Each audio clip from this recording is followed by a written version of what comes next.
সুবহানাল্লাহ। এই নবীকে পেয়ে আমরা খুশি না বেজার? এই নবীকে পেয়ে আমরা জশ্নে ঈদ মিলাদুন নবী করতে চাই কি চাই না? এই নবীকে পেয়ে আমরা জশ্নে জুলুস ঈদ মিলাদুন নবী করতে চাই কি চাই না? ও বাবারা ভাইয়েরা, সহিহ বুখারীর বর্ণনা, আমরা যখন জুলুস করি তোমাদের গায়ে চুলকানি হয়ে যায়।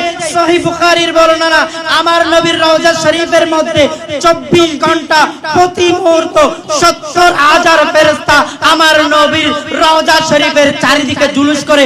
সবাই পড়ে আসসালাতু ওয়াসসালামু আলাইকা ইয়া রাসূল। আমরা একদিন জুলুস করলে তাদের শরীরে চুলকানি হয়, তাদের গায়ে জ্বর উঠে যায়। সহিহ বুখারী শরীফের প্রথম খণ্ডের বর্ণনা, আমার নবীর রওজা আকদাসের মধ্যে 24 ঘন্টা প্রতি মুহূর্তে মুহূর্তে 70,000 ফেরেশতা সালাত ও সালাম পেশ করে, দরুদ ও সালাম পেশ করে। ওরা বসে করে, দাঁড়িয়ে করে, তাফসীরে এসেছে তারা আমার নবীর রওজা শরীফের চারিদিকে তাওয়াফ করে করে সালাত ও সালাম পেশ করে। জোরে বলুন না সুবহানাল্লাহ। তাহলে হাদিসগুলো আপনি কোথায় নিয়ে যাবেন? কোরআনে নাই, হাদিসে নাই, মিলাদ